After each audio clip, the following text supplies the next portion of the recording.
So after countless videos of praising my new ring light and saying how cool it is, it decides it's gonna break and not work anymore. Just like everything else I love in my life, it eventually betrays me. What is up, you guys? It's me, your girl, your Casey. How you doing? Today, I went to the bookstore in which I purchased books. The books in particular are Zenith, which is a booktuber book which was infamously hated and berated when it came out. So I'm like, oh, I might want to see what all the cringe is about. And it was like $5. The second book I bought was Midnight Sun, because why not? I got the other 4 Twilight books, might as well complete the collection. Also, $7. But still, all in all, books that people agree kind of suck, either because it's written bad or just people associate bad with Twilight. So I go over to the cashier lady and I'm like, hi lady, I am here to legally purchase these books. And she's like, oh, okay, yeah, slide it over to me. She picks up Zenith, swipe.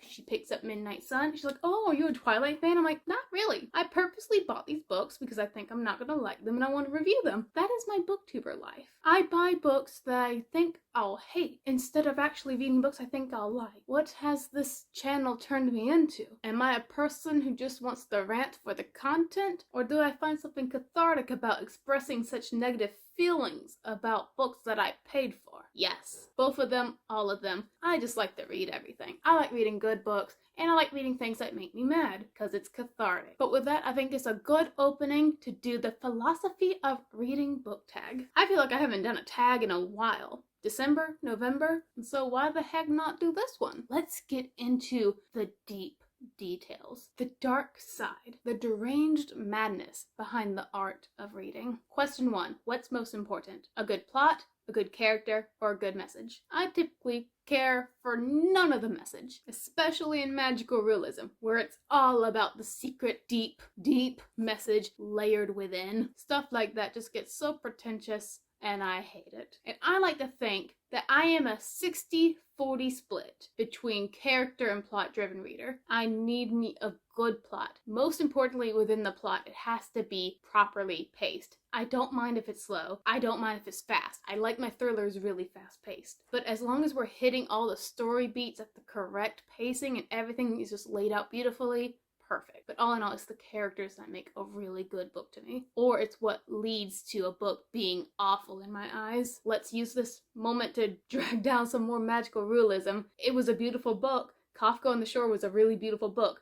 But I hated Kafka, the main character, so much. I just couldn't get past the glaring, awful obstacle that was him, that was dragging down the story. Question 2. Should one read books about topics or opinions that the reader disagrees with? Yes, I do this all the time. I read books I know I'll hate, even before picking it up, all the time. But that's just for my convenient pleasure, leisurely reading, and also for said cathartic moments. But I do think it is very important just to see what all is out there, read some stuff about some new ideas. Look at me giving advice to stuff I don't even take. Because yes, read all broad ranges of books, all genres, all topics. Meanwhile, I'm never gonna pick up a self-help book because no, boring. So yes, it's important to read books about various ideas that you may not have been introduced to or properly introduced to. Will I take my own advice? No, I'm quite comfortable in my fantasy YA thriller cubbyhole. It's quite nice here. I read The House of the Scorpion. Good book. It's about cloning. I disagree with the idea of cloning. Does that count? Is that a hot take? Question 3. As technology advances, what's going to happen to the role of books? So, little Casey back in middle school, she was kind of terrified of the idea of ebooks maybe one day becoming more popular than physical books. Her mode of thinking, because she was dumb, because she wanted to be an author, like this Casey right here, is that maybe books that are exclusively just written in ebooks, if ebooks took over the whole idea of books altogether. Like, no more physical books existed, no more bookstores. Little Casey was worried that if she did publish a book, it would be harder to find because there'd be no bookstores. And you couldn't just browse the shelves and you'd see Little Casey's book right there in the fantasy and you'd pick it up and be like, oh, this looks nice. She thought it would be harder to find books on the internet, which is dumb. But now, in my mature, knowledgeable mindset, books are fine. Storytelling is going to exist in all sorts of formats and media. They're fine. The future of books is great. Question 4. How important are summaries, art, and reviews in your book choosing? Okay, reviews.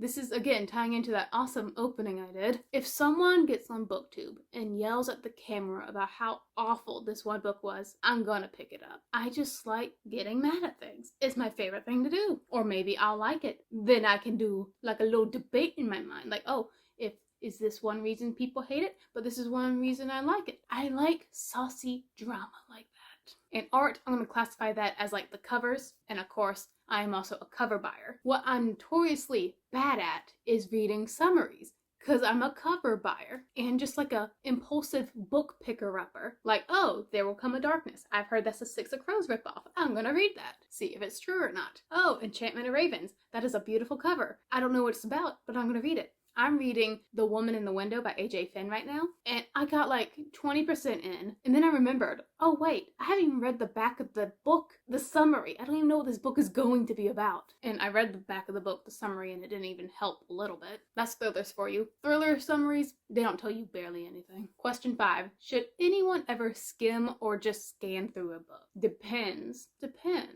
Like, I ain't gonna lie, for rereads, like, I will skim through my least favorite scenes. Okay, here's my darkest secret. Y'all know Eldest, the greatest book of all time? I would skim through a bunch of roaring scenes, especially the ones when he's on a boat, because I just don't like reading about boats for some reason. It's a conundrum that I've never been able to solve about myself. So for rereading a book, skip whatever you want, get to your favorite parts. You already read the dang thing. But do I think if it's your first time picking up a book and you just skim through it, does that qualify as reading the book? I don't think so. I don't think you can properly review a book if you just like stick to the dialogue, skim past long chunks of paragraph descriptions, even though it's tempting to just skim over those. But you just never know what important information could be slipped through there, which could make all the difference towards the end of the book and how it's all wrapped up, the plot, the character development. If you're reading the book for fun, I don't care. But if you're a booktuber and you're gonna sit down, you're gonna be like, oh, I gave this book a 2 out of 5. Well, I didn't really finish the ending. I just skimmed through it. That kinda, does it invalidate your opinion? I respect what you feel, but you also didn't read the book. If you feel like skimming, just DNF it. Like, get you a new book, hun. Life's too short for bad books. Trust me, I've read so many. Question 6. Should reading always be enjoyable? My immediate answer is like, yes. Yes, it should be. But again, I read purposefully a bunch of bad things. But then the act of talking and ranting about it later, whether it's on camera or just to a friend, is enjoyable to me. So it's like a byproduct of reading. It's still enjoyment that I got in a roundabout way from the book. And then tying back to like self-help or school books, textbooks. None of us are enjoying that. I mean, you may like enjoy like the little graffiti notes that kids like wrote in the textbooks back then. That kids wrote in the textbooks, like in the margins before you got a hold of the copy. That was my favorite part of reading. In 6th grade, we got like our new English notebooks, our English textbooks. And I flipped it open, just a pure innocent 11-year-old. First page randomly flipped open. There was the F word. And I'm like, teacher, there is a bad word written on. I don't know why I'm giving me like the snobby girl voice. I was more like, teacher, there's a bad word written in my book. I can't take this home. My mom will get mad. So my teacher, Miss Jackson, she switched the book out. She's like, okay, here, give me that one. Take this one. Same thing. I open it up and there's the B word. And I'm like, teacher, this one is calling my mom the B word. And Miss Jackson, she's already fed up with me. She's like, Casey, can you just stop looking through the textbook? I guess that excuses little Casey from homework then. If I can't open the textbook, I don't want to, go against my teacher's orders. Anyways, no, reading shouldn't always be enjoyable because sometimes you gotta look through all the graffiti cuss words in textbooks to get some rather useful but very boring knowledge. Number 7, is it important to be well read? Yes. Just so you can have an amazing vocabulary so you can insult people right to their face and they don't know that they've been insulted. They're just walking on their merry way while you have established yourself as the superior over these walking Neanderthals who can't process more than 3-syllable words. What is my book buying process? I think this ties into the whole summary review art thing. It's random. People say they love it, I'll get it. People say they hate it, I'll get it. The cover looks great, I already got it, bruh. But then you also got people who be like, Casey, this book It has one of your favorite tropes in it. And I'm like, ooh, go on. I have many favorite tropes, by the way. Like, yeah, girl, it has like a dark, brooding anti-hero kind of protagonist, and he has an alter ego, like inner darkness individual person in him who's like slowly taken over as our main hero descends into a virtual madness within himself. And I'm like, oh my gosh, yes, do go on. Also, their father's the villain. Hooked. Then if you just tell me, and there's a dragon, I am putty. Literate, well-read, desperate putty in your hands. What is my reading process? I typically do read 100 pages a day. Random hours though. I don't have like a set time. I actually get my most reading done at work. Because I'm opening shift at a gym. Everything's already clean. There's like 2 people in the gym, so I have nothing to do for like 2 hours. Question 10. How do I use what I read? I do this. This is what I accomplish.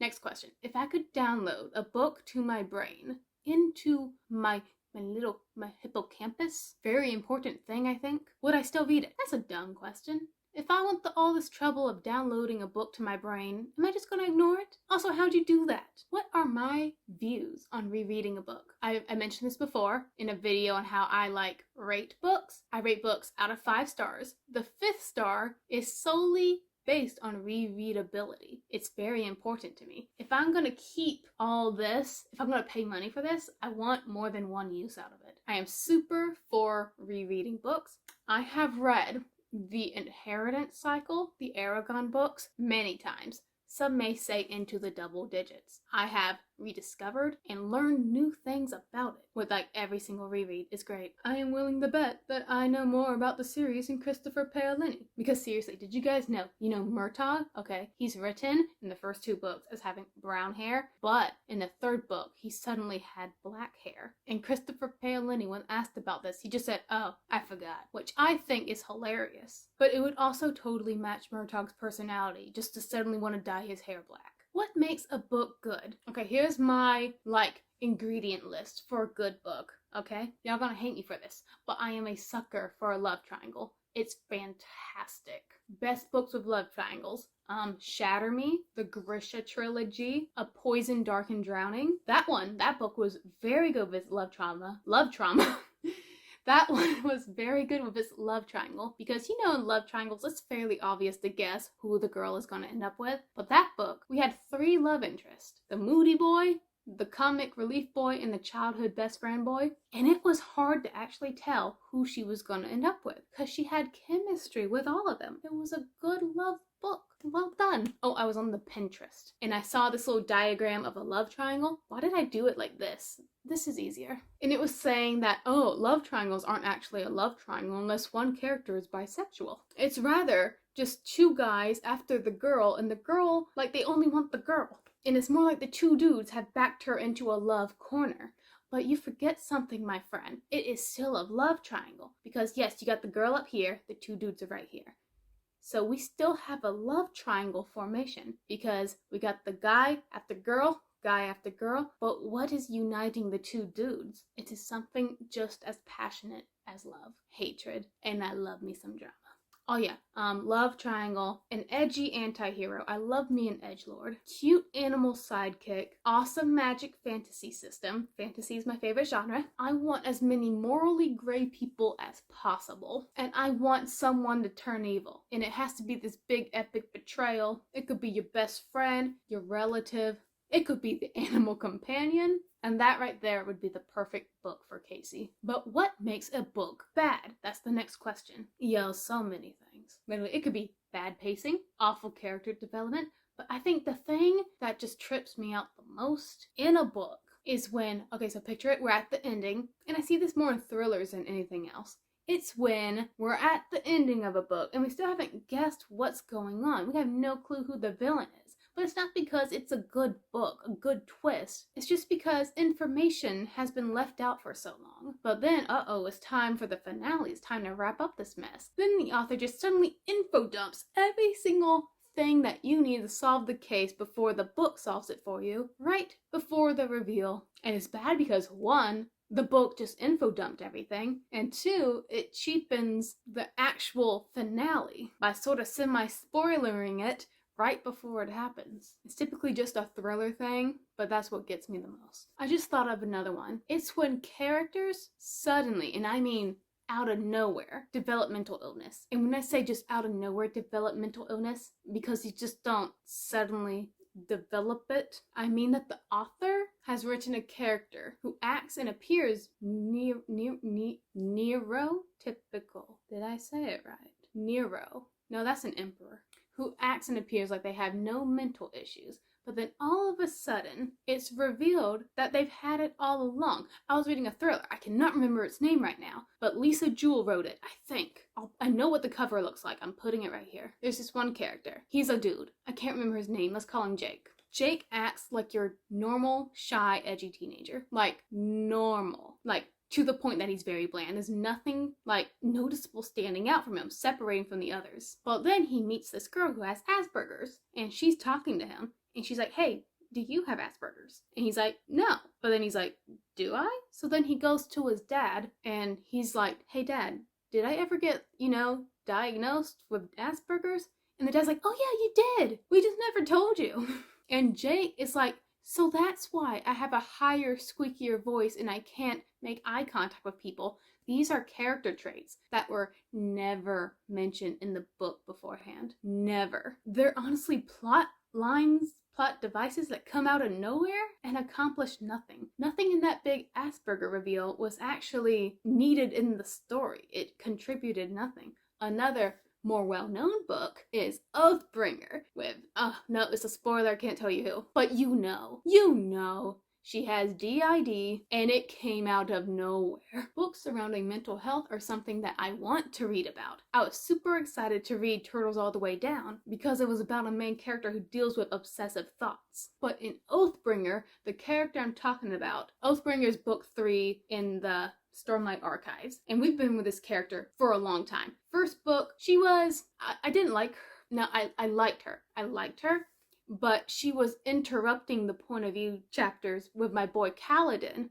so she was kind of annoying me. But in the second book, we got her backstory, and I loved it. We got to know why she was a bit skittish, why she was kind of standoffish, and her horrible upbringing and what all she had to live through, she and her brothers. She also had like this kind of mystical companion, a Spren, who was like, baby, I don't know why I keep saying that, like, baby, you can unlock all your powers, but you just have to accept who you really are. And this girl's like, oh, I don't want to think back on my past, which is good, but eventually she does, and we get the whole juicy backstory, and this moment is painted as her confronting her past, becoming the warrior that she is inside. But that's how book 2 ends. But now in book 3, well, we already accomplished everything with her character, kinda. We got her backstory. We kind of wrapped up all her plot lines, story beats. So what is she supposed to strive for? What is her main conflict in book 3? Oh, I know. Let's just randomly have her develop disorder, DID. It was something not hinted. Not built up upon on the previous 2 books. And book 2 ended with her at a very high place, like confidence-wise. Book 3 opens up with her at a very low place confidence-wise, where she has to hide behind multiple personalities, each one with more confidence than herself. What happened between books 2 and 3? It's probably my fault. I didn't read the novella in between. Disregard everything I've said. But yeah, when people just suddenly drop mental health and it's just the most random thing, I hate that because it's not good rep. Moving on. That was a long tangent that I couldn't even finish properly. How do I feel about not finishing a book? I endorse DNFing. You need tips on when or how to DNF? DM me. I will help you, son. You are not obligated to finish something you hate. Except, your job. You gotta make money. Here's a spicy question. Should the author's personal life matter at all? Why I am a separate the art from the artist person, especially regarding Christine Riccio. Not that she's scandalous, no. Just she's a very big booktuber, but she writes very bad books. And just because she's popular, I don't think people should let her falsely rave about her books, boost them up when they're actually really bad. But recently I bought this book. I'm just bad at remembering names, I'm so sorry. It's this thing. I bought it because I was like, oh, that's an ugly cover. I'm gonna read it. But apparently, like literally, the day after I bought this, I went to a Daniel Green video where he laid it out for all of us to hear, except I learned it too late that the author has some sexual harassment allegations. I should have known that beforehand, because now I paid money to him. But honestly, I think in this time, this tech savvy age where it's so easy to like find out all the dirt about someone, you really can't like peel an author's personal life away from their works. Ask J.K. Rowling. To a more lighter subject, I wasn't ready for all these deep talks, yo. Maybe I should start reading tag questions beforehand. But anyways, if I could read only one genre for the rest of my life, what would it be? Fantasy? You can't make me live without dragons. You can't. Just try. I dare you. I'd make my own dragon. A meat dragon. If you know where that's from, put it in the comments below. The meat dragon. That thing could beat Schmog in a fight any day. Smaug, Benedict Cumberbatch. Do you ever read a book without knowing anything about it? Every day, bro. Literally all the time. I think I just like being surprised. Or I'm lazy. Both. What author, genre, series, or culture can you just not get into, and why? I don't understand the part about culture, but there's one series that I know I'm going to read years down the road. It's The Mortal Instruments. But I don't want to read it, but I know I'm going to. Just because I know it's about edgy little horny teenagers facing the end of the world, stuff like that, but all they care about is their boyfriend / girlfriend. I'm jaded. I'm a hypocrite because I'm like, oh, I love triangle, but now I'm also like, shut up about your lover. You're literally facing doom and destruction, and all you care about is getting laid. I'm just getting to be a curmudgeon in my old age.